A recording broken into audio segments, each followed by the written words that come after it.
Hi, I'm Adam Shepherd. And I'm Keumars Afifi-Sabet. And you're listening to the ITPro Podcast.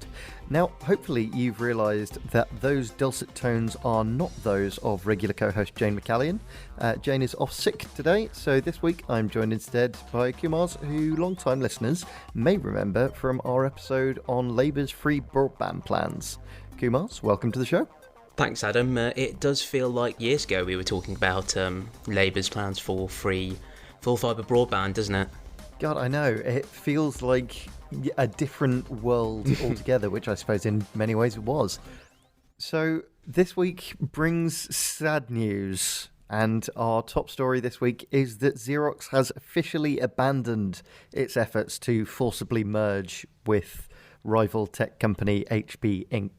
Yeah, very upsetting news for those following this saga for a matter of months. It seems like it's finally come to an end, for now at least. Xerox has pulled its acquisition offer. I think it was in the region of $35 billion.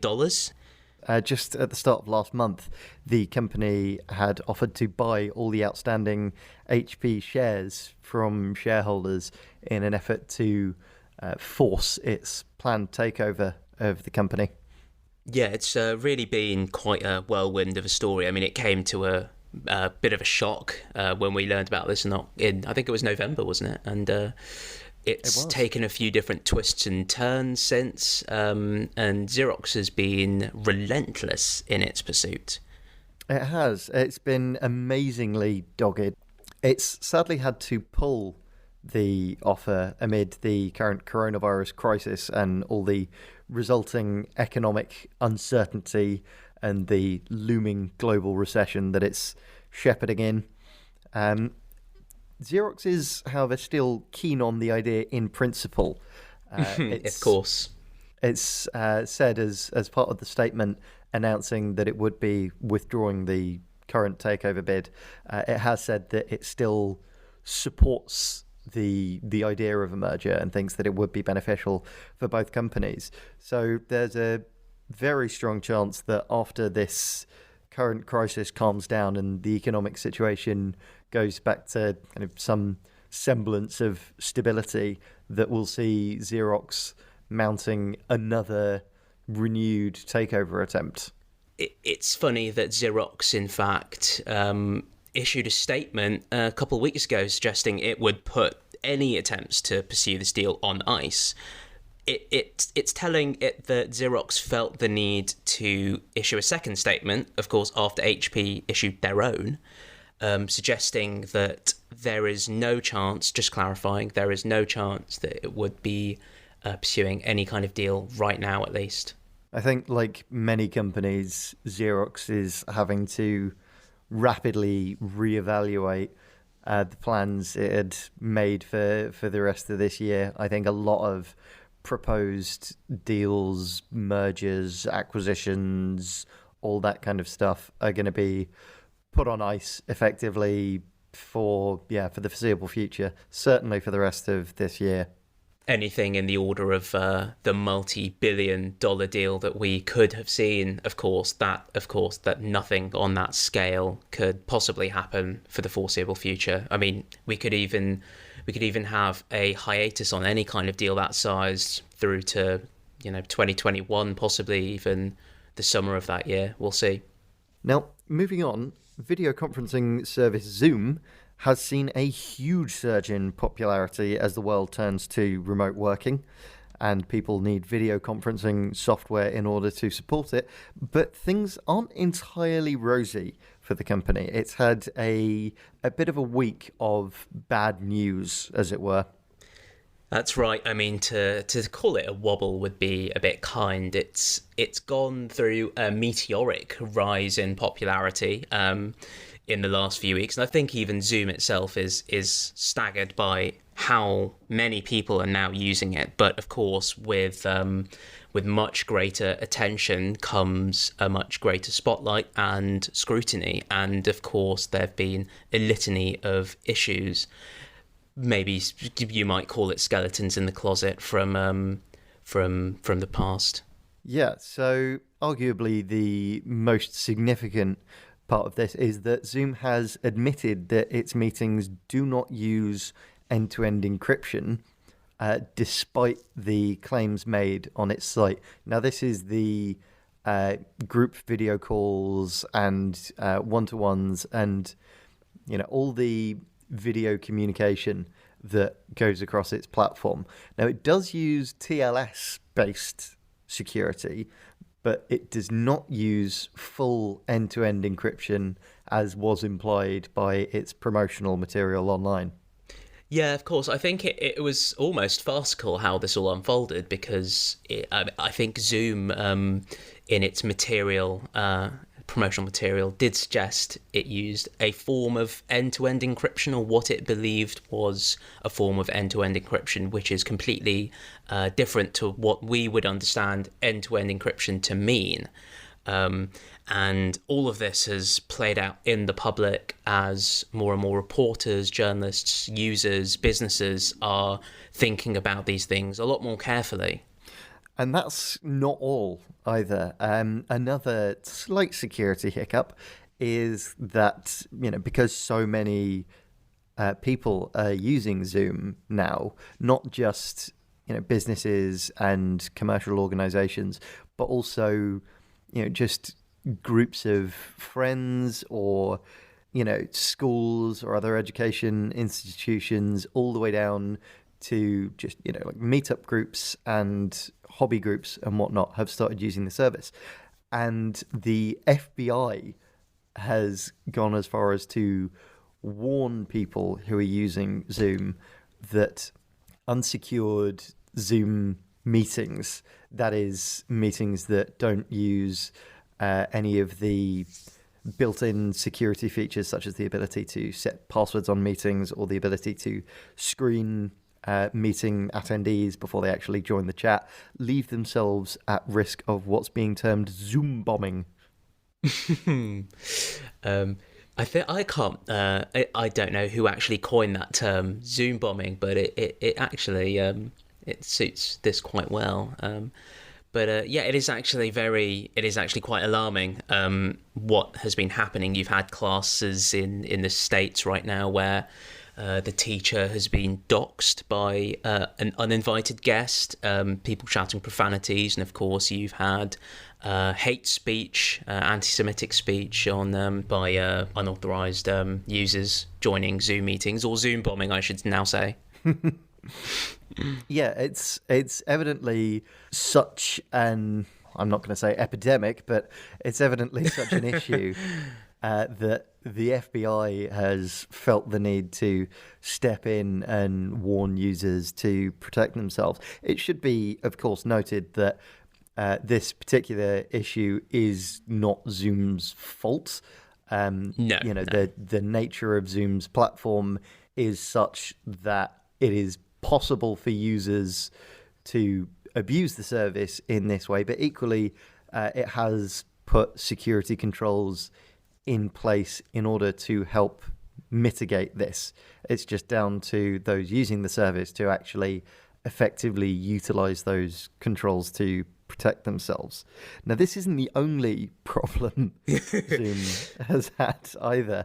The company has also been hit by a class action lawsuit in California over claims that it has been illegally sharing data with Facebook on its users in violation of the California Consumer Privacy Act. And this lawsuit is currently going through the California court system, which is poor timing for Zoom, to say the least. Zoom, to its credit, has fixed this issue. I believe they've killed the integration with iOS devices, and they do seem to be listening to quite a lot of the heavy backlash that's being sent their way. Indeed, much like Microsoft and Google, as we discussed in last week's episode, Zoom is actually pausing all development work on feature updates to its platform in order to focus more heavily on delivering security upgrades to address many of the issues that have been raised by critics in this past week. And finally this week, the UK Supreme Court has reached a verdict on a landmark case clearing UK supermarket Morrisons of any wrongdoing related to a historic data breach. Yeah, this stretches back to 2013, where quite a while ago, where an employee, Andrew Skelton, committed a data protection violation, copying over data that he shouldn't have, and Morrisons initially was held partially liable. Yeah, the supermarket was found vicariously liable, which is, as opposed to directly liable, by the High Court over the actions of the former auditor who copied the payroll information of 100,000 staff and then distributed it both to file sharing sites and to UK newspapers. Now, the supermarket has been very vociferous in protesting its innocence in this case. Yeah, Morrisons, of course, feels that, and has felt throughout this whole time, that it didn't actually commit any security lapses, didn't have any holes, and it was really completely down to one disgruntled employee and their own individual actions. I mean, often enough in the line of duty, it's easy to commit mistakes, but this is quite a targeted, pointed, deliberate act where he copied over data and essentially tried to make Morrisons look bad by then going to the press.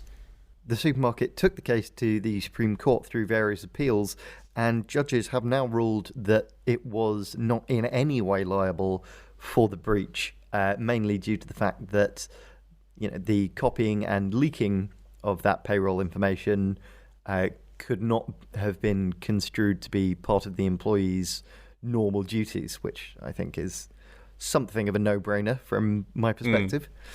Now, this is good news for employers particularly. Yes, I mean, of course, it's bad news for the 5,000 or so employees who were hoping to seek compensation, but it does set a precedent for employers going forwards. Of course, a lot of companies might be worried in a circumstance where an employee feels that they're hard done by or whatever, and then leaks a load of personal data, steals information, commits Data Protection Act violations, and the employer might feel as if they're somewhat liable, that they might suffer the repercussions of that. This, I guess, goes some way to putting their minds at ease, because I think it might be a case that is referenced heavily in years to come. Absolutely. The last thing you want as an organisation dealing with a data breach, which is stressful enough on its own and has, enough of an impact by itself, the last thing you want when you're dealing with that is to also have to worry about being taken to court and being sued, fined, all manner of legal repercussions, as well as having to deal with all of the other fallout. So I suspect many employers will be breathing a sigh of relief. Well, we're going to take a quick break now, but when we come back, we'll be talking to James Poyser, CEO of InniAccounts and founder of offpayroll.org.uk, about the government's recent announcements surrounding the IR35 regulations and what they mean for employers and IT contractors. See you after the break.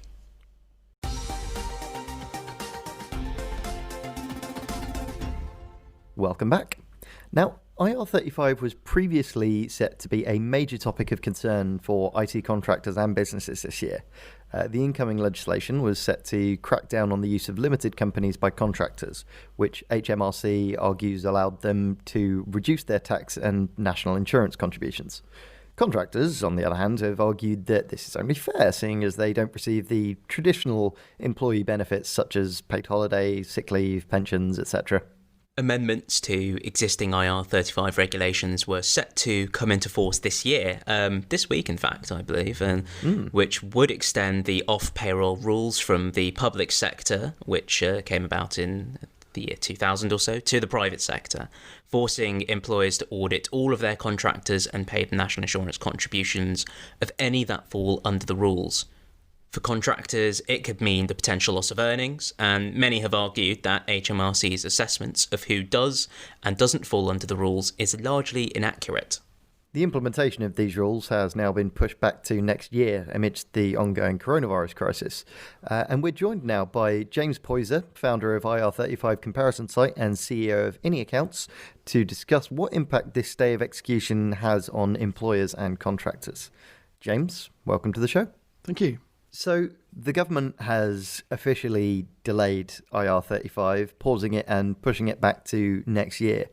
Is this delay going to be helpful in the long run for SMBs and sole traders, or does this just leave them in limbo effectively? Well, it's going to come down to what happens with the end clients, really. So if nothing changes and end clients just see this as a way to kick the can down the road for a year and then do exactly the same thing again come January 2021, then no, it won't ultimately be helpful to contractors and consultants. But the big advantage that contractors and consultants do have is they can now see what their clients are likely to do in the future. So on the off-payroll website, we've been tracking how almost 700 different end clients have handled IR35. And the advice that we are kind of giving to our accountancy clients is come Q3, Q4 this year, when you're approaching a contract renewal, take a look at your client on off-payroll, see what they did this year, and chat to your contacts and understand if they're going to be doing anything differently come April 2021. And if they're not, you should be thinking towards the end of this year about gently moving away from that client and looking for a new client with a approach to contracting that is delivering these fair IR35 assessments. So in short, if clients don't do anything, it's not going to be particularly beneficial. But for contractors and consultants, they've got some foresight that they didn't have before to allow them to plan a bit better for April 2021. Of course, we do now have another year or so before these come into effect. But of course, we were going to essentially see the IR35 rules come into force now. Prior to the current situation, many organisations will have already been preparing for IR35. These preparations would have been underway as and when the lockdown came into force. Has this made businesses reevaluate their plans? Yeah, it certainly has. So what we've seen over the last few weeks is 75% of clients who either had banned limited company contractors or had some way got flawed IR35 assessments, 75% of those clients have now deferred their decision. So yes, there's been an immediate impact, and that started. So in fact, when the announcement was made by the Chancellor for one particular client, so a big defence contractor, 1 a.m. the following morning, the agents were emailing contractors to say, we're doing telephone interviews tomorrow with people to start as soon as possible. And that was on the basis of them deferring IR35. So yes, people have been taking advantage of this deferral. So does that indicate perhaps that there is a greater need for contractors than may have been previously anticipated?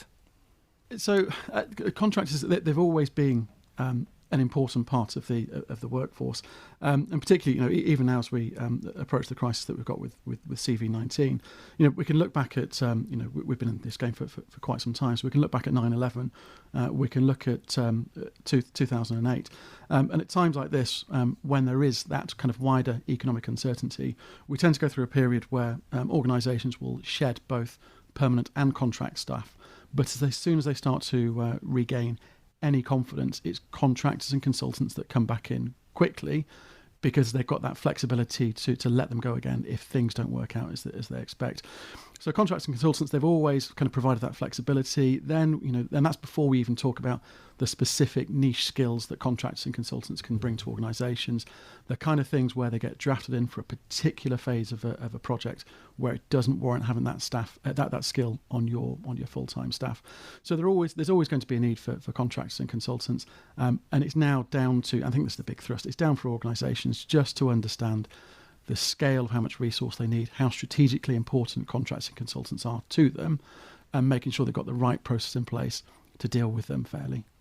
I guess winding forward to when the COVID crisis kind of calms down a little, do you think IR35 Looking at what's happening now and looking at how businesses have been preparing for it, do you think it will be back in the same form, or do you think it will be tweaked around the edges to reflect the actual reality of what's going on?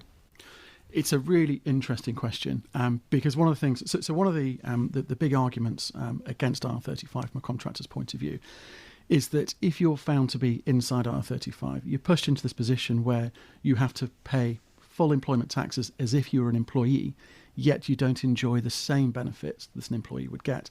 And as coronavirus has started to unfold, we've realised that contractors have been left out of all these support mechanisms. So the support for the self-employed doesn't extend to contractors who are using limited companies.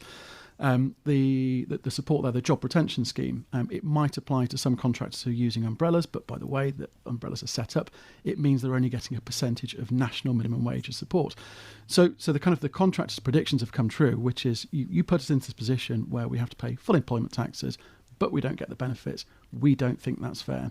So I suspect there'll be a conversation towards the end of this year around that and say how can we address this, and it's whether the government are going to make any changes to the rules around inside R35, or whether end clients start to embrace this slightly differently. Because I mean, our view as an organisation is that end clients should either decide if they need fixed term contract workers or whether they need contracts and consultants who are delivering a service that's outside IR35.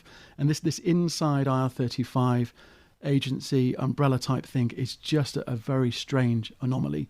Either bring them onto your payroll and treat them like fixed term contract employees, or have them outside IR35 and treat them like suppliers. And if that was the way forward, then everything would be great, because then if you're a fixed term contractor, if you're on a fixed term contract, you would enjoy those benefits and protections. And if you're outside IR35, you can use the business taxation system to ensure that you have got those buffers against times like this. So on your point about the split between the expectations in tax contributions and the benefits of employment, Chancellor Rishi Sunak, in one of his addresses last week, intimated that self-employed people may be asked to shoulder greater tax contributions once the crisis is over, partly to pay for the rescue packages currently being offered to self-employed people. How do you foresee this affecting contractors, particularly those operating out of limited companies which may not actually benefit from those packages as they're currently set up? Yeah, so if you kind of read between the lines from the Chancellor's statement, we're fairly confident that actually what he's talking about is national insurance payments, so NIC Class 4s, which are paid by sole trader, self-employed people, and this is the piece of legislation that Phil Hammond tried to bring through a few years ago and then got forced into a U-turn, and that only impacts sole traders, so the people who aren't using limited companies, and that's not particularly prevalent in the world of contracting and consulting in IT. The majority of contracts and consultants use limited companies. One of the main reasons for using a limited company, aside from the fact that you get the opportunity to use the business tax system, is the fact that it offers you a good buffer of protection. So if something goes wrong with your end client, the limitation of that liability stops with your company. So it means that if you do something disastrous and you inflict a few £1 million worth of damage on a system with some rogue code, it means that end client can't sue you personally and take your family home off you. So that's one of the appeals of using these of limited companies. And going back to the point, so when Rishi Sunak was talking about levelling things up, that was a specific piece around sole traders, not the limited companies. So winding forward to April 2021 again, how should contractors and businesses be preparing over the next 12 months or so for when it does come back, and for when it does, I'd imagine, finally come into force? Yeah, indeed. So a few months ago, before the deferral was announced, it was really clear what the extent of this legislation was going to be. It was clear that a lot of end clients had left things too late, had underestimated the scale of the change, and were having to do things like ban limited company contractors, or just make very wide role-based assessments of IR35 status. And the long and short of it, that came down to just not having enough time to assess each contractor individually and fairly. And a few months ago, our message to the Chancellor was, we see what's happening. Please consider this as a warning shot that you fired across the bow with contractors and clients. And now please give us a year to sort this out and do things properly. And that's the position that we're in right now. So a few months ago, we saw the potential pain that was coming along in April 2020. And now we've got a year to get things sorted out. And this is where clients and contractors need to pay attention and need to put things in place to deliver these fair IR35 assessments. So when it comes to April 2021, it isn't a last-minute affair and a rush to try and get over the line again, leading to role-based assessments and blanket bans of limited company contractors. Clients should be looking at their processes, thinking about how they engage contractors and consultants, get some third-party expertise in to help deliver these assessments, and get things underway now so there isn't this massive rush.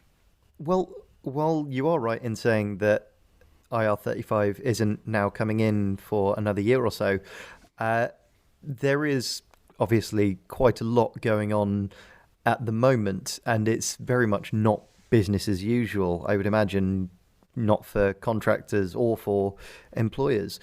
Do you think that either party is going to have enough time to get those preparations in place and to have those conversations with their counterparts in good time to be prepared, what with everything else that's going on at the moment?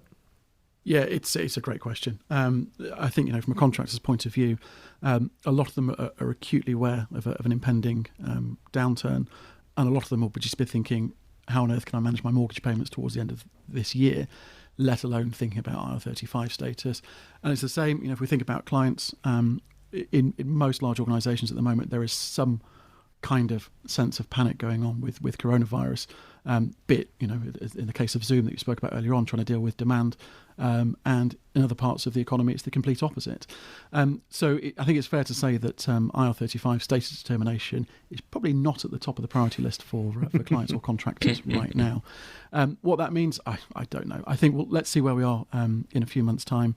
We're certainly not banging the drum hard over the next month or two on the IR35 assessment, because it's just got to be a case of people doing whatever they can to get through the next few months. But then hopefully, as we move into summer and we kind of understand where we are with the economy and where we are with CV19, perhaps then clients and contractors will be in the position to start thinking about IR35 again. And the thing, we had a strategy meeting this week, and we said, right, if we were going to do things differently, what would we do differently this time? And we've been given that opportunity to think differently. And it's the same message to clients and contractors as well. If you're going to do things differently, what would you do? And I think for clients, it's got to be, think about doing this sooner rather than later, and get somebody else in to help you out.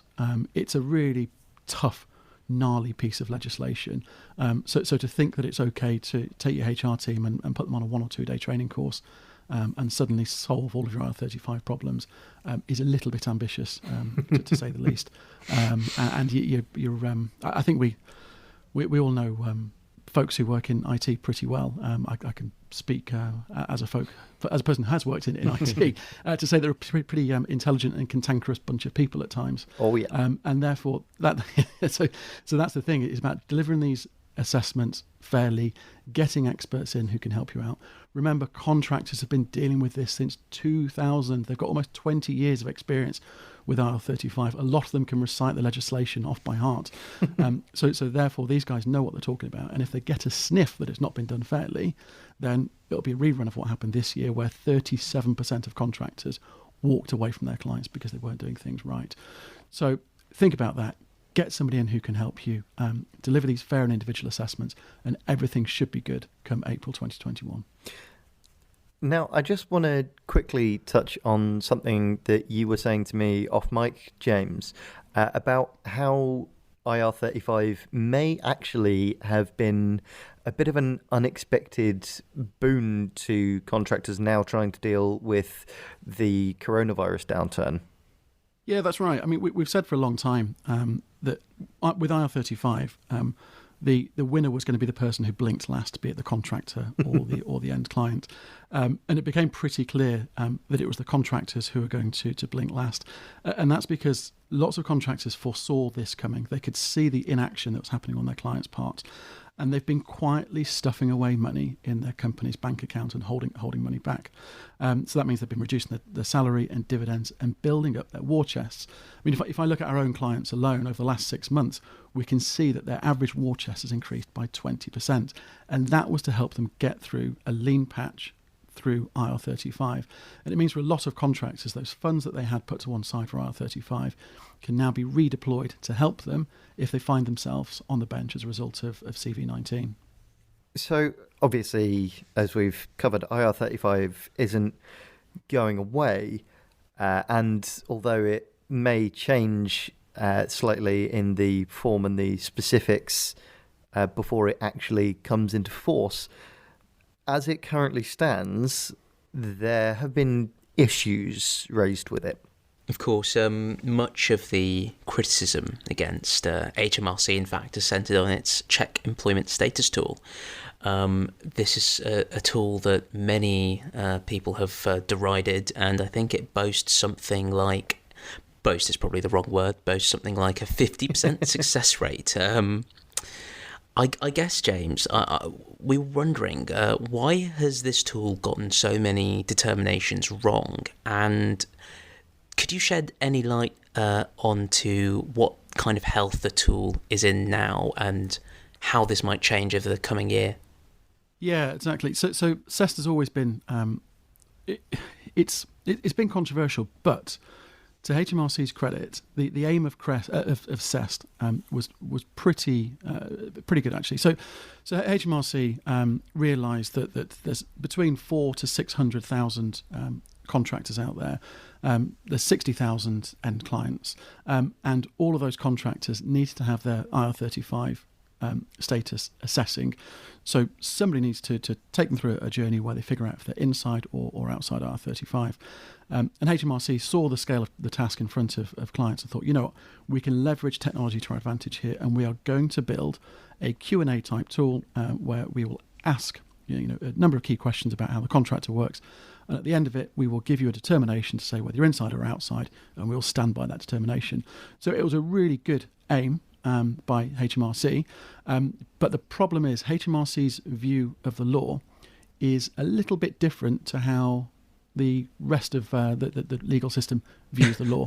So HMRC have a terrible track record for taking contractors to court to say that they should be inside IR35 and then losing their cases. I think their success rate is below 20% at the moment for IR35 cases. So you've got somebody who hasn't got this great track record of getting things right and is then building a tool to allow people to assess their status. There's a few kind of key hiccups that have been along the way. So there wasn't a robust set of test data that's ever been published. I understand that a freedom of information request was pushed to HMRC recently saying, please, can you release your test cases? And their response was, well, we didn't think we needed to keep them, so we haven't got them. So we don't have a record of the test case and how this piece of software was made. So it can't stand up to scrutiny. So they've open sourced the code, so you can go and have a look, but it doesn't tell you the user stories and the test cases that were fed into it at the beginning. And this is amongst an IT community, right? This is against people who've got this test-first mentality and understand how to build robust pieces of software. And that's one of the big failings of HMRC's CEST tool, is that it doesn't stand up to scrutiny. And when you compare it to what judges say, the HMRC CEST tool says something completely different. So whether it can be salvaged or not, it's a very good question. HMRC made some changes in November last year, but they were purely just a bit of window dressing and changing some of the words on some of the questions rather than anything more fundamental than that.